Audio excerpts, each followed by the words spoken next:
ਚੰਗੀਆਂ ਯਾਦਾਂ ਕੀ ਲੈ ਕੇ ਚੱਲੇ ਪੰਜਾਬ ਪਾਕਿਸਤਾਨ ਤੋਂ? ਸਭ ਤੋਂ ਪਹਿਲੀ ਗੱਲ ਤਾਂ ਜਿਹੜੀ ਕਹੀ ਜਾਂਦੀ ਸੀ ਕਿ ਸੇਫਟੀ ਪੱਖੋਂ ਥੋੜਾ ਜਿਹਾ ਪ੍ਰੋਬਲਮ ਹੈ, ਪਰ ਉਹ ਚੀਜ਼ ਜਿਹੜੀ ਆ ਬਿਲਕੁਲ ਹੀ ਡਰ ਜਿਹੜਾ ਖਤਮ ਹੋ ਗਿਆ, ਕਿਉਂਕਿ ਇਹ ਚੀਜ਼ ਪਹਿਲਾਂ ਦੱਸੀ ਜਾਂਦੀ ਸੀ ਕਿ ਇੱਥੇ ਸੇਫਟੀ ਦੀ ਪ੍ਰੋਬਲਮ ਹੈਗੀ ਆ, ਪਰ ਉਹ ਕੁਝ ਨਹੀਂ ਆ।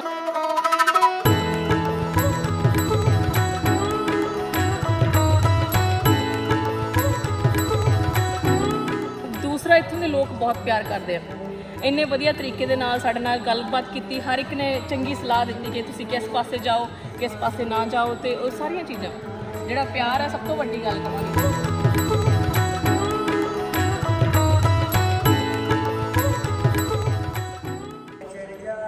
अस्सलाम वालेकुम दोस्तों, सत श्री अकाल। मैं इस वे गुरुद्वारा साहब करतारपुर गुरपुरब ਦੀਆਂ ਜਿਹੜੀਆਂ ਤਕਰੀਬਾਂ ਚੱਲ ਰਹੀਆਂ ਸੀ, ਅੱਜ ਕਰਤਾਰਪੁਰ ਸਾਹਿਬ ਸੰਗਤ ਆਈ ਹੈ। ਸਾਡੇ ਨਾਲ ਕਾਫੀ ਸਾਰੇ ਲੋਕਾਂ ਦੇ ਤੁਸੀਂ ਇੰਟਰਵਿਊਜ਼ ਵੇਖੇ ਹੋਣੇ ਨੇ। ਸਾਡੇ ਬਹੁਤ ਪਿਆਰੇ ਮਨਪ੍ਰੀਤ ਕੌਰ ਜਿਹੜੇ ਯੂਕੇ ਤੋਂ ਆਏ ਨੇ, ਬਹੁਤ ਫੇਮਸ ਰੇਡੀਓ ਰਾਜ FM ਉਹਦੇ ਤੇ ਕਰਦੇ ਨੇ ਅਨਾਉਂਸਰ ਨੇ, ਉਹਦੇ ਤੇ ਪ੍ਰੋਗਰਾਮ ਕਰਦੇ ਨੇ। ਇਹਨਾਂ ਨਾਲ ਗੱਲਬਾਤ ਕਰਨੇ ਪਾਕਿਸਤਾਨ ਆਏ ਨੇ। ਵੈਸੇ ਤਾਂ ਇਹ ਥਰੂ ਵੀਜ਼ਾ ਲੈ ਕੇ ਫਲਾਈ ਕਰਕੇ ਇੱਥੇ ਆਏ ਨੇ, ਸਿੱਧੇ ਉਹਨਾਂ ਨਾਲ ਗੱਲਬਾਤ ਕਰਦੇ ਆ। ਸਤਿ ਸ਼੍ਰੀ ਅਕਾਲ ਜੀ। ਵਧਾਈਆਂ ਜੀ, ਬਹੁਤ ਬਹੁਤ ਬਾਬੇ ਨਾਨਕ ਦੇ ਜਨਮ ਦਿਨ ਦੀ ਆਪਾਂ ਕਰਤਾਰਪੁਰ ਸਾਹਿਬ ਖਲੋਤੇ ਹਾਂ। ਜੀ ਬਿਲਕੁਲ ਜੀ, ਸਾਰੀ ਸੰਗਤ ਨੂੰ ਬਹੁਤ ਬਹੁਤ ਮੁਬਾਰਕਬਾਦ ਦਿੰਦੇ ਆ ਤੇ ਬਿਲਕੁਲ ਕਰਤਾਰਪੁਰ ਦੇ ਦਰਸ਼ਨ ਕਰਨ ਲਈ ਹਮੇਸ਼ਾ ਤੋਂ ਅਰਦਾਸ ਕਰਦੇ ਸੀਗੇ, ਪਰ ਪ੍ਰਮਾਤਮਾ ਨੇ ਜਿਹੜੀ ਅਰਦਾਸ ਕਬੂਲ ਕੀਤੀ ਹੈ ਤੇ ਅਸੀਂ ਇਸ ਜਗ੍ਹਾ ਤੇ ਦਰਸ਼ਨ ਕਰਨ ਦੇ ਲਈ ਪਹੁੰਚੇ ਹਾਂ। ਅੱਛਾ ਜੀ, ਫਸਟ ਟਾਈਮ ਆਏ ਹੋ ਨਾ ਤੁਸੀਂ? ਹਾਂਜੀ ਬਿਲਕੁਲ ਜੀ, ਪਹਿਲੀ ਵਾਰੀ ਆਏ ਹਾਂ। ਪਹਿਲੀ ਵਾਰੀ ਆਏ? ਹਾਂਜੀ। ਕਿਸ ਤਰ੍ਹਾਂ ਦਾ ਓਵਰਆਲ ਐਕਸਪੀਰੀਅੰਸ ਕਿਸ ਤਰ੍ਹਾਂ ਦਾ ਰਿਹਾ? ਬਹੁਤ ਵਧੀਆ ਜਿਹੜੀ ਯਾਤਰਾ ਸੀਗੀ, ਸਾਡੇ ਸਾਰੇ ਗੁਰਦੁਆਰਾ ਸਾਹਿਬ ਦੀ ਬਹੁਤ ਹੀ ਵਧੀਆ ਐਕਸਪੀਰੀਅੰਸ ਰਿਹਾ ਤੇ ਇੱਥੇ ਤੱਕ ਪਹੁੰਚਣ ਦਾ ਸਫ਼ਰ, ਬਾਕੀ ਵੀ ਜਿਹੜੀ ਜੇ ਕਹੀਏ ਪਾਕਿਸਤਾਨ ਦੀ ਗਵਰਨਮੈਂਟ ਵੱਲੋਂ ਵੀ ਬਹੁਤ ਵਧੀਆ ਅਰੇਂਜਮੈਂਟ ਕੀਤੇ ਗਏ ਸੀਗੇ ਤੇ ਇੱਥੇ ਪਹੁੰਚ ਕੇ ਵੀ ਸਾਨੂੰ ਬਹੁਤ ਵਧੀਆ ਲੱਗਿਆ। ਤੇ ਪਾਕਿਸਤਾਨ ਦੀ ਜਿਹੜੀ ਆਵਾਮ ਹੈ ਉਹਨਾਂ ਦੇ ਆਪਾਂ ਕਹੀਏ ਕਿ ਖੁਸ਼ਦਿਲੀ ਜਿਹੜੀ ਸਾਨੂੰ ਦੇਖਣ ਨੂੰ ਮਿਲੀ ਆ ਤੇ ਬਹੁਤ ਹੀ ਵਧੀਆ ਐਕਸਪੀਰੀਅੰਸ ਰਿਹਾ। ਪ੍ਰੋਗਰਾਮ ਕਰਦੇ ਹੋ ਜਦੋਂ ਪਾਕਿਸਤਾਨ ਫੇਰੀ ਦਾ ਜ਼ਿਕਰ ਤੇ ਹੋਇਆ ਹੋਣਾ ਵੀ ਜਾਣਾ, ਬਹੁਤ ਸਾਰੀਆਂ ਸਹੇਲੀਆਂ ਤੇ ਜਿਹੜੇ ਪ੍ਰੋਗਰਾਮ ਸੁਣਨ ਵਾਲੇ ਉਹਨਾਂ ਨੇ ਫਰਮਾਇਸ਼ਾਂ ਪਾਈਆਂ ਹੋਣੀਆਂ? ਬਹੁਤ ਕਿਉਂਕਿ ਜਦੋਂ ਮੈਂ ਪ੍ਰੋਗਰਾਮ ਲਾਸਟ ਵਾਲਾ ਕੀਤਾ ਸੀ, ਮੈਂ ਉਹਦੇ ਵਿੱਚ ਦੱਸਿਆ ਸੀਗਾ ਕਿ ਪਾਕਿਸਤਾਨ ਜਾਣਾ, ਤੇ ਉਸ ਤੋਂ ਬਾਅਦ ਕਈ ਪਾਕਿਸਤਾਨੀ ਭੈਣ ਭਰਾਵਾਂ ਦੇ ਵੀ ਫੋਨ ਕਾਲਸ ਆਏ ਤੇ ਉਹਨਾਂ ਨੇ ਸਾਨੂੰ ਦੱਸਿਆ ਵੀ ਕਿਹੜੀ ਜਗ੍ਹਾ ਤੇ ਤੁਸੀਂ ਜਾ ਸਕਦੇ ਹੋ।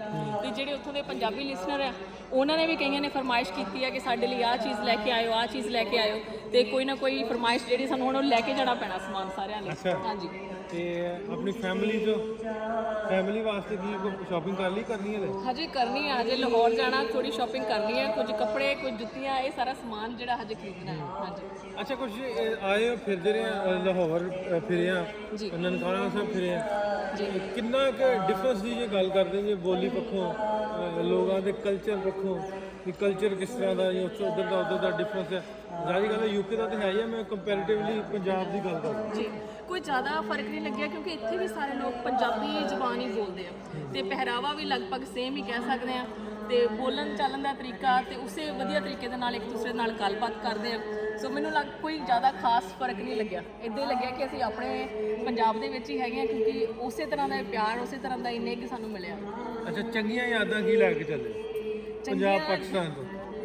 ਸਭ ਤੋਂ ਪਹਿਲੀ ਗੱਲ ਤਾਂ ਜਿਹੜੀ ਕਹੀ ਜਾਂਦੀ ਸੀ ਕਿ ਸੇਫਟੀ ਪੱਖੋਂ ਥੋੜਾ ਜਿਹਾ ਪ੍ਰੋਬਲਮ ਹੈ, ਪਰ ਉਹ ਚੀਜ਼ ਜਿਹੜੀ ਆ ਬਿਲਕੁਲ ਹੀ ਡਰ ਜਿਹੜਾ ਖਤਮ ਹੋ ਗਿਆ, ਕਿਉਂਕਿ ਇਹ ਚੀਜ਼ ਪਹਿਲਾਂ ਦੱਸੀ ਜਾਂਦੀ ਸੀ ਕਿ ਇੱਥੇ ਸੇਫਟੀ ਦੀ ਪ੍ਰੋਬਲਮ ਹੈਗੀ ਆ, ਪਰ ਉਹ ਕੁਝ ਨਹੀਂ ਆ। ਦੂਸਰਾ, ਇੱਥੋਂ ਦੇ ਲੋਕ ਬਹੁਤ ਪਿਆਰ ਕਰਦੇ ਆ, ਇੰਨੇ ਵਧੀਆ ਤਰੀਕੇ ਦੇ ਨਾਲ ਸਾਡੇ ਨਾਲ ਗੱਲਬਾਤ ਕੀਤੀ, ਹਰ ਇੱਕ ਨੇ ਚੰਗੀ ਸਲਾਹ ਦਿੱਤੀ ਕਿ ਤੁਸੀਂ ਕਿਸ ਪਾਸੇ ਜਾਓ, ਕਿਸ ਪਾਸੇ ਨਾ ਜਾਓ, ਤੇ ਉਹ ਸਾਰੀਆਂ ਚੀਜ਼ਾਂ, ਜਿਹੜਾ ਪਿਆਰ ਆ ਸਭ ਤੋਂ ਵੱਡੀ ਗੱਲ ਕਵਾਂਗੀ। ਅੱਛਾ, ਇਹਦੇ 'ਚ ਜਦੋਂ ਆਉਣਾ ਸੀ, ਮੈਂ ਅਕਸਰ ਹੀ ਇਹ ਗੱਲ ਕਰਦਾ ਹੁੰਦਾ, ਡਰ ਵਾਲੀ ਤੁਸੀਂ ਗੱਲ ਕਰਤੀ, ਡਰ ਹੈ ਕਾਹਦਾ? ਪਹਿਲੀ ਤਾਂ ਗੱਲ ਤੇ ਇਹ ਆ ਵੀ ਇੰਨੇ ਲੋਕ ਇੱਥੇ ਜਾਂਦੇ ਨੇ ਐਵਰੀ ਈਅਰ, 10 12 15 20 ਹਜ਼ਾਰ ਕੋ ਲੱਖ ਤੱਕ ਲੋਕ ਸਾਲ 'ਚ ਘੁੰਮ ਜਾਂਦੇ ਨੇ ਜੀ। ਇੰਨੇ ਲੋਕ ਜਾ ਕੇ ਅਵੇਅਰ ਵੀ ਕਰਦੇ ਨੇ। ਮੈਂ ਰਾਤੀ ਇੱਕ ਪ੍ਰੋਗਰਾਮ ਕੀਤਾ ਸੀ ਪੰਜਾਬੀ ਟਰੈਵਲ ਕਪਲ ਚੈਨਲ ਦਾ, ਤੇ ਉਹਦੇ ਤੇ ਨਾ ਹੁਣ ਕੁਝ ਕਮੈਂਟਸ ਆਉਣ ਡਏ ਸੀ ਇਸ ਤਰ੍ਹਾਂ ਦੇ ਕਿ ਉਹਨੇ ਕਿਹਾ ਵੀ ਮੇਰਾ ਦਿਲ ਨਹੀਂ ਕਰਦਾ ਨਾ ਵੀ ਇੱਥੇ, ਮੇਰਾ ਦਿਲ ਕਰਦਾ ਲਾਹੌਰ ਰਵਾਂ, ਮੈਨੂੰ ਉਹਦੇ ਨਾਲੋਂ ਸੇਫ ਲੱਗਣ ਡਿਆ। ਅਸੀਂ ਗੱਲ ਮੂੰਹ 'ਚ ਨਹੀਂ ਪਾਈ ਦਿੰਦੀ, ਅਗਲੇ ਦਾ ਐਕਸਪੀਰੀਅੰਸ ਲਈਦਾ ਹੁੰਦਾ, ਪੁੱਛੀਦਾ ਹੁੰਦਾ। ਸੋ ਉਹਦੇ ਪਿਆਰ ਦਾ ਅਸੀਂ ਇਜ਼ਹਾਰ, ਖੁਸ਼ੀ ਨੇ ਪਿਆਰ ਦਾ ਇਜ਼ਹਾਰ ਕੀਤਾ ਵੀ ਜਿਵੇਂ ਲੋਕਾਂ ਨੇ ਇੱਥੇ ਕੀਤਾ, ਉਹ ਭੈਣ ਸਾਡੀ ਆਈ ਆ, ਜਿਵੇਂ ਲੋਕਾਂ ਨੇ ਉਹਨੂੰ ਪਿਆਰ ਕੀਤਾ, ਮਤਲਬ ਲੋਕਾਂ ਦੇ ਵਿੱਚ ਵਿਚਰੇ, ਉਹਨੇ ਉਹ ਤਾਰੀਫ ਕੀਤੀ। ਉਹਨੂੰ ਥੋੜਾ ਜਿਹਾ ਨੈਗੇਟਿਵ ਵੀ ਲਿਆ ਗਿਆ। ਹੁਣ ਮੈਂ ਕਮੈਂਟਸ ਪੜ੍ਹਨ ਡਿਆ ਹਾਂ ਵੀ ਤੂੰ ਫਿਰ ਇੱਥੇ ਹੀ ਰਹਿ ਪੋ, ਤੂੰ PR ਲੈ ਲਓ, ਇਹ ਲੈ ਲਓ, PR ਲੈ ਲਓ, ਉਹ ਥੋੜਾ ਜਿਹਾ ਨੈਗੇਟਿਵ ਪਾਸੇ ਵੀ ਚਲੇ ਜਾਂਦੀ ਹੁੰਦੀ ਹੈ। ਲੇਕਿਨ ਮੈਂ ਇਹ ਪ੍ਰੋਗਰਾਮ ਦੀ ਰਾਹੀਂ, ਇਸ ਪ੍ਰੋਗਰਾਮ ਦੀ ਰਾਹੀਂ ਵੀ ਦੱਸਾਂ, ਪਿਆਰ ਦਾ ਇਜ਼ਹਾਰ ਲੋਕ ਕਰਦੇ ਆ। ਤੁਸੀਂ ਬਿਲਕੁਲ ਵੀ ਨੈਗੇਟਿਵ ਨਾ ਲਿਆ ਕਰੋ ਹਰ ਗੱਲ ਨੂੰ, ਇਹਨੂੰ ਪੋਜ਼ਿਟਿਵ ਸਾਈਡ ਰੱਖ ਕੇ ਸੋਚੋ ਤੇ ਤੁਹਾਨੂੰ ਸਾਰੀਆਂ ਚੀਜ਼ਾਂ ਪੋਜ਼ਿਟਿਵ ਲੱਗਣੀਆਂ ਭੈਣ ਜੀ। ਜੀ ਬਿਲਕੁਲ ਬਿਲਕੁਲ, ਪਿਆਰ ਜਿਹੜਾ ਸਭ ਤੋਂ ਵੱਡੀ ਚੀਜ਼ ਆ, ਉਹਦੇ ਨਾਲ ਹੀ ਸਾਡਾ ਕਿਸੇ ਦੇ ਉੱਪਰ ਟਰਸਟ ਬਣਦਾ ਹੈ। ਤੇ ਦੂਸਰੀ ਗੱਲ, ਜਿਵੇਂ ਕਿ ਅਸੀਂ ਸਿਰਫ 6 ਕੁੜੀਆਂ ਜਿਹੜੀਆਂ ਇਸ ਜਥੇ ਦੇ ਵਿੱਚ ਆਈਆਂ, ਤੇ ਸਾਨੂੰ ਸਾਰੇ ਕਹਿੰਦੇ ਸੀ ਕਿ ਤੁਸੀਂ ਇਕੱਲੀਆਂ ਕੁੜੀਆਂ ਚੱਲੀਆਂ ਤੇ ਉੱਥੋਂ ਦਾ ਜਿਹੜਾ ਤੁਹਾਡਾ ਮਾਹੌਲ ਕਿਵੇਂ ਦਾ ਹੋਏਗਾ, ਤੁਹਾਨੂੰ ਕੋਈ ਪ੍ਰੋਬਲਮ ਤਾਂ ਨਹੀਂ ਹੋਏਗੀ। ਪਰ ਇੱਥੇ ਆ ਕੇ ਸਾਨੂੰ ਲੱਗਿਆ ਨਹੀਂਗਾ ਕਿ ਔਰਤਾਂ ਦੇ ਲਈ ਵੀ ਇਕੱਲੇ ਜਾਣਾ ਵੀ ਕੋਈ ਇਸ ਤਰ੍ਹਾਂ ਦੀ ਦਿੱਕਤ ਵਾਲੀ ਗੱਲ ਨਹੀਂ ਹੈਗੀ। ਅੱਛਾ, ਤੁਸੀਂ ਆਉਣਾ ਸੀ, ਫੀਮੇਲ ਨੇ ਸਾਰੀਆਂ ਕੁੜੀਆਂ ਨੇ ਆਉਣਾ ਸੀ ਜੀ ਤੇ ਇਹਦੇ 'ਚ ਹੋਰ ਵੀ ਲੋਕ ਆਉਣਾ, ਜਿਵੇਂ ਕੰਮ ਕਿਸੇ ਵੇਲੇ ਹੋ ਜਾਂਦਾ ਨਾ ਵੀ ਘਰ ਦੇ ਜੀ ਜਿਹੜੇ ਬੰਦੇ ਆ ਜੀ ਕੰਮਕਾਰ ਤੋਂ ਵੇਲ ਨਹੀਂ ਮਿਲਦਾ, ਹਾਂਜੀ। ਵੀ ਉਹਨਾਂ ਨੂੰ ਸੁਣਾ ਵੀ ਕੱਲੀਆਂ ਵੀ ਆ ਸਕਦੀਆਂ, ਕੋਈ ਡਰ ਨਹੀਂ ਹੈਗਾ। ਨਹੀਂ, ਕੱਲੀਆਂ ਵੀ ਆ ਸਕਦੇ, ਕਿਉਂਕਿ ਮੈਨੂੰ ਲੱਗਦਾ ਕਿ ਜਿੰਨੀ ਛੇਤੀ ਮੌਕਾ ਮਿਲੇ ਤੁਸੀਂ ਆ ਸਕਦੇ ਹੋ। ਇਹ ਨਾ ਸੋਚੋ ਕਿ ਸਾਡੇ ਨਾਲ ਕੋਈ ਬੰਦਾ ਜਾਵੇਗਾ ਜਾਂ ਮਰਦ ਸਾਡੇ ਘਰ 'ਚੋਂ ਜਾਵੇਗਾ ਤੇ ਫਿਰ ਹੀ ਅਸੀਂ ਦਰਸ਼ਨ ਕਰਨ ਦੇ ਲਈ ਜਾਣਾ।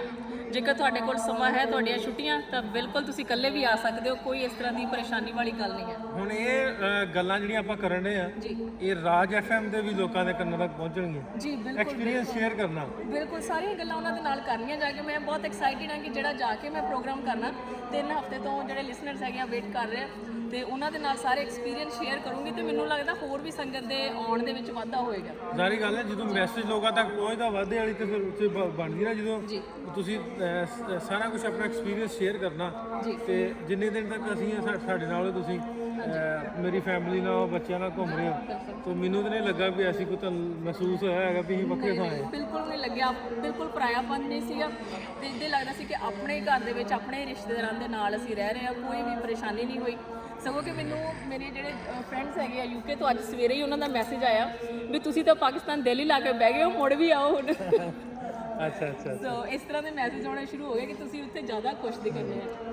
ਚਲੋ ਜੀ, ਇਹ ਖੁਸ਼ੀ ਜਿਹੜੀ ਆ ਇਹ ਜਦੋਂ ਅੱਗੇ ਜਾ ਕੇ ਸ਼ੇਅਰ ਕਰੋਗੇ, ਹੋਰ ਲੋਕਾਂ ਦਾ ਵੀ ਸਬਬ ਬਣੇਗਾ ਆਉਣ ਦਾ। ਜੀ ਤਾਂ ਸਾਡੀ ਕੋਸ਼ਿਸ਼ ਇਹ ਹੀ ਹੁੰਦੀ ਆ ਕਿ ਲੋਕ ਜਿਹੜਾ ਵਾ ਨਾ, ਮੈਂ ਕਦੇ ਵੀ ਪ੍ਰੋਗਰਾਮ ਦੇ ਸਬਸੈਟ ਦੇ ਨਾਲ ਮੈਂ ਕਦੇ ਵੀ ਕਿਸੇ ਤੇ ਮੈਂ ਪ੍ਰੀ ਪਲਾਨ ਇੰਟਰਵਿਊ ਨਹੀਂ ਕੀਤਾ ਜਾਂ ਕੋਈ ਗੱਲ ਨਹੀਂ ਕੀਤੀ। ਕੋਈ ਵੀ ਪ੍ਰੋਗਰਾਮ ਕਿ ਮਤਲਬ ਉਹਨੂੰ ਲਿਖ ਲੈਣਾ ਕਿ ਆਪ ਗੱਲਾਂ ਕਰਨੀਆਂ, ਆਹ ਬੋਲਣਾ, ਮੈਂ ਕਦੀ ਵੀ ਨਹੀਂ ਇਸ ਤਰ੍ਹਾਂ ਕੀਤਾ। ਮੇਰੇ ਜੋ ਮੂੰਹ 'ਚ ਆਉਂਦਾ ਮੈਂ ਕਰ ਦਿੰਦਾ, ਨਾ ਹੀ ਜਿਹੜਾ ਅੱਗੋਂ ਦੱਸਣ ਵਾਲਾ ਹੁੰਦਾ ਜੇ ਕੋਈ ਇੰਟਰਵਿਊ ਲਈਦਾ ਉਹਨੂੰ ਕਹੀਦਾ ਵੀ ਤੂੰ ਇਸ ਤਰ੍ਹਾਂ ਕਹਿਣਾ। ਪ੍ਰੀ ਪਲਾਨ ਕੁਝ ਨਹੀਂ ਹੁੰਦਾ, ਆਪਾਂ ਐਕਸਪੀਰੀਅੰਸ ਜਿਹੜਾ ਵਾ ਨੈਚੁਰਲ ਜਿਹੜੀਆਂ ਗੱਲਾਂ ਨੂੰ ਸ਼ੇਅਰ ਕਰੋ। ਜੀ ਬਿਲਕੁਲ, ਜਿਹੜੀ ਇਸ ਤਰ੍ਹਾਂ ਦੀਆਂ ਗੱਲਾਂ ਬਾਤਾਂ ਨਿਕਲਦੀਆਂ ਉਹ ਆਪਣੇ ਤਜਰਬੇ ਚੋਂ ਹੀ ਨਿਕਲਦੀਆਂ ਨਾ। ਉਹ ਜੇ ਆਪਾਂ ਵੈਸੇ ਗੱਲ ਕੋਈ ਬਣਾ ਕੇ ਕਰਦੇ ਹੋ, ਕਦੇ ਸਹੀ ਨਿਕਲਦੀ ਨਹੀਂ, ਤੁਹਾਨੂੰ ਭੁੱਲ ਜਾਂਦੀ ਹੈ ਜਾਂ ਯਾਦ ਕਰਨੀ ਪੈਂਦੀ ਹੈ।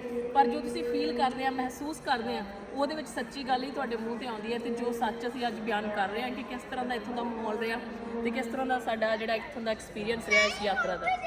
ਬਹੁਤ ਸ਼ੁਕਰੀਆ ਤੁਹਾਡਾ ਜੀ, ਸ਼ੁਕਰੀਆ ਜੀ। ਬਹੁਤ ਸੋਹਣੀਆਂ ਗੱਲਾਂ ਹੋਈਆਂ। ਇਹ ਗੱਲਾਂ ਤੁਸੀਂ ਜ਼ਰੂਰ ਜਾ ਕੇ ਰਾਜ FM ਤੇ ਵੀ ਸ਼ੇਅਰ ਕਰੋ। UK ਤੋਂ ਜਿਹੜੀ ਸੰਗਤ ਆਉਣਾ ਚਾਹੁੰਦੀ ਹੋਵੇ ਉਹਨਾਂ ਲਈ ਵੀ PSGPC ਸਪਾਂਸਰ ਅਰੇਂਜ ਕਰ ਦਿੰਦੀ ਹੈ।